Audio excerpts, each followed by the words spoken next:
What is up, y'all? It is Grant with another episode of the Dewey Files, and today I got my main man Jay with me. What's good? Today we will be talking about the one, the only, the legendary Ludacris, um, our sports talk shows killing rap media and short versus long albums. So number one, I've been wanting to get to the Luda episode for a while now. But I just had some priority. But one thing I want to say is that Luda is easily one of the most creative rappers ever. And I don't agree with the sentiment that he doesn't have a classic album, because he does. Honestly, I want to say multiple. And then just I think the Luda's legacy is that somebody that takes attention to the little things, like the way he markets himself, music videos, um, like pronunciation with his raps and everything like that. So that's one thing that I really appreciate about Ludacris. Yeah, so with me, of course, being from Southwest Georgia, definitely, super familiar with Ludacris's catalog. He's always been one of my favorites as far as especially Atlanta being in the mainstream. When I was growing up, he was one of the bigger stars from the area. So definitely a legend in my book. I'm sure if I was to talk about which ones I think are classics, I'm sure it'd be, I guess for me it's a little bit more subjective, but I just he's got a catalog that I really enjoy going into. He's got probably a run of 5 albums that I really enjoy. I won't call them classics, obviously, but a run on projects that I really enjoy. And I feel like over time, he's kind of become, like you mentioned how he pays attention to the little things. I feel like he's kind of become underappreciated as a rapper, like as a wordsmith, because of the creativity of it. I feel like he gets him along with rappers like Busta Rhymes and Missy Elliott, ones that are, they think outside the box with, video concepts and the way that they structure their songs and their projects. I feel like people look so far into that they tend to diminish how skilled they are as rappers. I feel like Ludacris is in that conversation as well. And one thing I'll say about Ludacris is that I have never seen a time where he did not take over on a feature. Like, for example, on the I'm So Hood remix, country shit remix, and things of that nature. Ludacris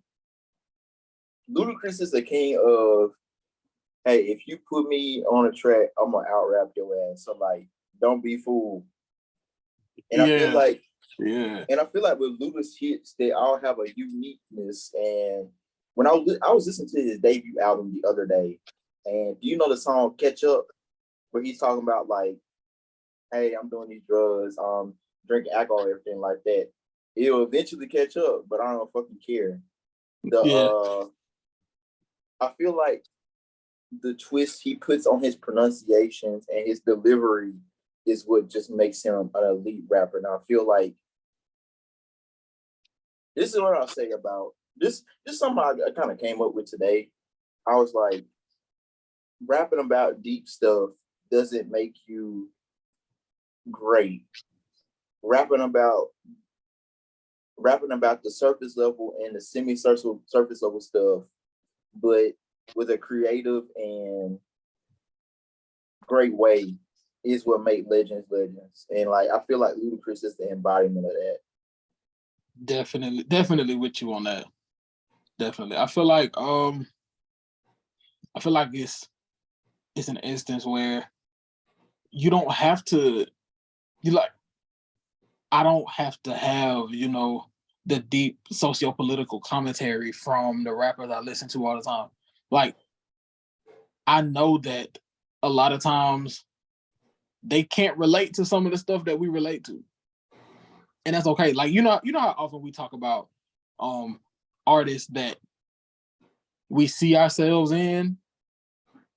I feel like it's okay for if a rapper doesn't relate to that, I don't need you to try to force yourself into that. Like, it's okay to be able to not I don't want you to try to force yourself to rap about, something that's going on, or if you feel like if I don't want you to feel an obligation to talk about a certain thing. I want you to do what you're comfortable with, do what you do well, and if it's hitting, we're gonna gravitate to it regardless. So that's what I prefer. Yeah, I feel like being relatable. I feel like being relatable is a great yet shitty metric at the same time for how people gauge rap. Like, Mhm. with all due respect, I can understand having a gravitation towards something if you're relatable, but at the same time, as an objective metric, I just do not agree with it. Um, when we talk about Ludacris, what do we think is his? I think his best rap performance is Hard Times. Mm. Okay, that's a good pick. What about you? Let's see.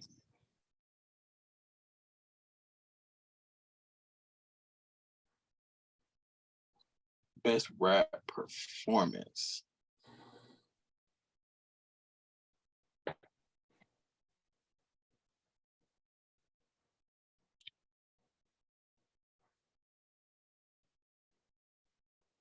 I'm gonna go with the remix to Made You Look. Because he was on there with Nas and Jadakiss, and I feel like it was just especially how we talk about him. Like I mentioned before, we kind of forget how he can vividly paint pictures with his words, or he can put metaphors together the way that he plays with words. I feel like that performance, especially considering who he was on the song with, I feel like the fact that he was able to hold his own and, in some people's opinion, have the best verse on the song. I think that's one of his more impressive performances for me. I agree too, man. Like, I feel like that's a great pick right there. I think with Ludacris, his legacy is just the little things mattering, man. Like the creativity in the music videos, like all of that, and like the attention to detail, it doesn't go unnoticed. Yeah, I feel like just in addition to that, because I do think that he was very detail oriented, and he put a lot of thought into every process of an album rollout or a single promotion or something like that. And I feel like the fact that he was able to do that and not let it take away from the raps, I think that's something that I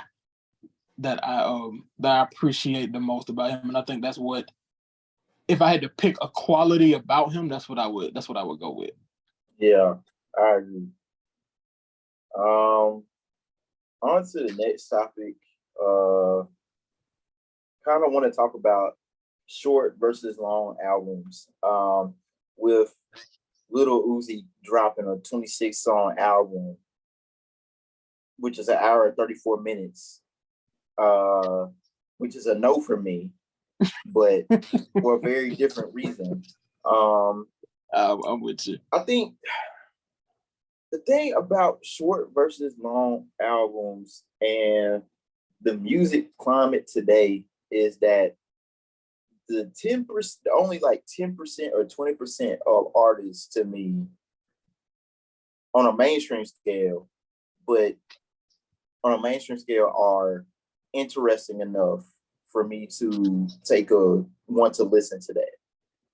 And I feel like it doesn't come down to the amount of tracks. It comes down to the time, like the one time. Like if you're Lil Uzi for an hour and 34 minutes, what in the hell do you have to say? Like seriously, bro. Like I don't what could you possibly say and during that hour and 34 minutes that's just so mind-boggling or so interesting, where I've seen your shorter albums and you've done a better job with that. I just don't get it.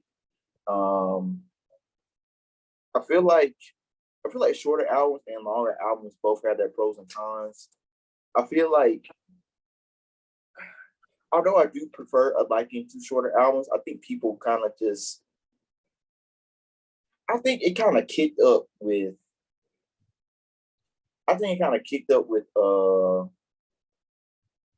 when Kanye did the little album thing in 2018. Okay. I feel like they changed a lot of perspective in like with Daytona. Don't get me wrong, instant classic to me. But I feel like they changed the perspective on shorter albums, like as a whole. And I'd like to say that not everybody can do that. Yeah, a lot of people can do. A lot of people can do. Not everybody can do a long album. Not everybody can do a short album. And like Pusha T was able to get away with doing a 7-song album because every single track was great. Mm-hmm. This is so I think especially in Lil Uzi's case, I feel like the thought process behind going with a longer album is because of the streaming model. And I just feel like it's you say, well, if I make this album long enough, I'll have enough people that can pick out a song or two that they could gravitate to. So I think that's the thought process behind that. For Uzi specifically, and probably for a lot of the, when artists that are more mainstream and aren't usually making music about, poignant topics or anything, those longer albums are to run the streams up. And I mean, sometimes it's that simple because, when an album comes out and you like, okay, well, I'm gonna run this whole thing 3 times and then pick out what songs I like. You already, I mean, that's what they want you to do. So on the other side of that, with shorter albums, I appreciate the thought process behind making shorter projects, but on the other hand, you gotta make every song count. Like, if your project is gonna be 8 songs, I need you to come with it all 8. You can't. There's no room for error. That's the thing. Right. Like, yeah. Don't miss your words. Like come with it. But I mean, that's that's okay too. Like, and I can respect the thought process behind that too, because if you saying, every verse, every lyric, the way each song is structured, even if there's one song where you just rapping. If it's no hook, the beat just going for 40 bars and you rapping, that's fine. But I need them to be 40 of the best bars you got. Exactly. Like it's a lot more nuanced than people like to admit. And a shorter album is not a recipe for success that like people like think it is. Neither is a long one. You have to do what works for you. And some guys, like for instance, like back in 2017 when Lil Uzi dropped Love Is Rage 2, it was a longer album, like in terms of tracks, but it works for them a lot. Like, and that's not even just for like tracks, like it's for like the album making process too. A lot of guys can put out a project every 4 or 5 months and it be fine. A lot of Right. guys can put out a lot of times need that 2 to 3 years. A lot of it just it really all depends on the lane of music that you're catering to. And I feel like it's something that people need to take into account. Like everybody's timeline is different. And there's nothing wrong with that. Yeah, I'm with you. But my final take for today is the way we discuss hip hop is too similar to the way basketball is discussed on like big sports outlets. And I feel like it's seeped into everything. And we can't talk about anything thought out. It's always comparisons, it's always narratives and things like that. And I feel like, for example, like it's just gotten way too hyperbole heavy and like not talking about the actual content. And then also like blanket statements without like reasoning is something that I truly despise. Like I really hate it. Like for Mhm. example, if I tell you an album is bad, I should be able to tell you why it's bad. Or if I think something is great, I should be able to tell you why something is great. I Right. just I I think blanket statements are do so much more harm than good because blanket statements it always without reasoning always ends up to be hyperbole to me at least. Hmm.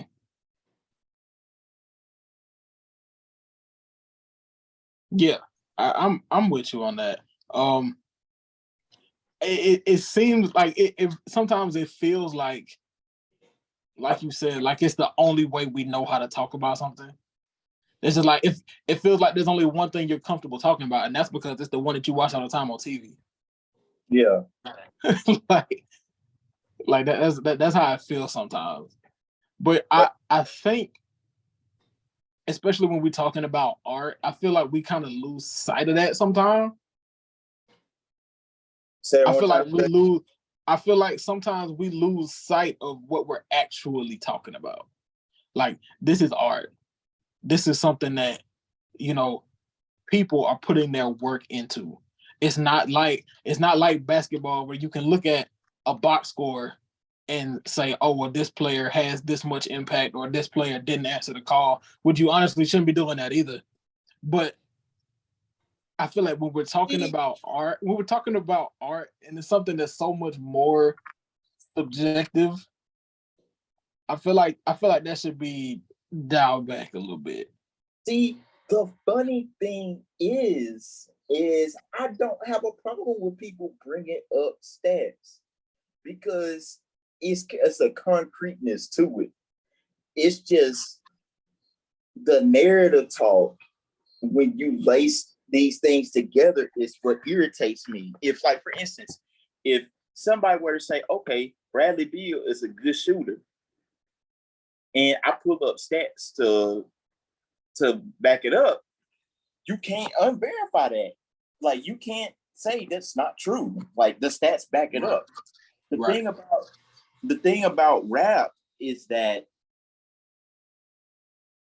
and like even like I'll even say this, like with football and the way they discuss it, even though everybody not might have the best takes or the horrible takes, the takes aren't really rooted in narrative talk. Like there's like, okay, for instance, if somebody said so and so and so and so is a bad, like for instance, is a bad receiver, something like that. Somebody you Mhm. get to speak with you get to speak with the stats and like show him, okay, here's the reason why this receiver is good. His route running, he cuts his corners well.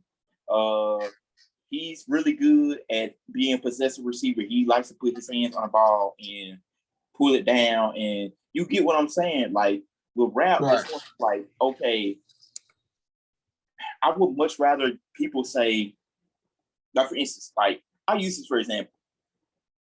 Man, To Pimp a Butterfly is a classic album. It's just so classic. It's just so great. Blah blah blah blah. Why is it a classic album?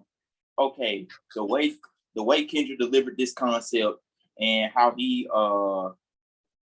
his creativity with the production on the album and how he used the George Clinton samples and the creativity and all that. And then his songwriting was very personal and introspective on how he took something from going to Africa and then coming back to Compton and using it to make it good for his community, or how he uses the devil as a metaphor for how people try to take advantage of artists in the music industry. That's something you can do that would make this stuff so much easier. Like it's not like I'm not saying it has to be absolute truth, but it just can't be something that's just a full blown. It's just you start sounding, oh, this is mid, oh, this is bad, oh, this is okay, with no reason at all. And like, yes, you should be able. If you make blanket statements, you should be able to back it up. Like, that's not an insane thing to ask of somebody. Like, if I say, for instance, if LeBron is a good basketball player, well, why is he a good basketball player? I shouldn't go in straight there. I can tell you why he's a good basketball player. He's a good finisher. He's a great passer. He's a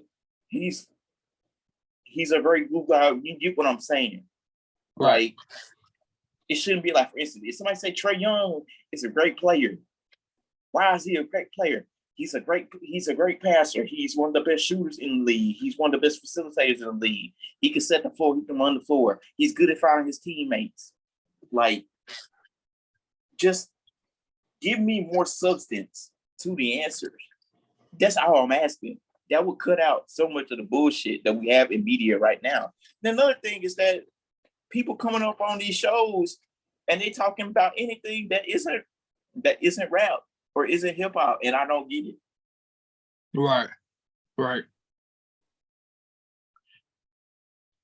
Yeah, I'm with you on that, bro. But do we have, before we break, do we have any final I did want to talk about this. What is album of the year for you right now? Album of the year for rap, hip hop. I'm gonna let you go first. I think I'm pretty confident in saying Navy Blue Ways of Knowing. Yeah. That's, if I had to, that's probably what I go with. Probably. Let's see. I'm trying to run through my albums to see if there's anything else I want to at least mention.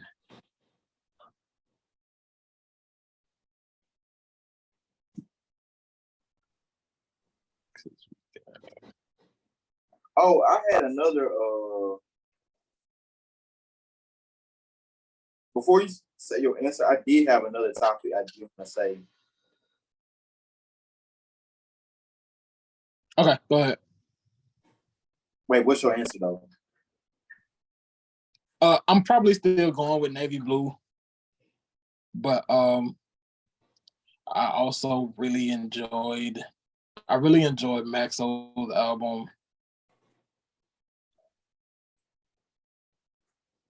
I'm trying to think of something else.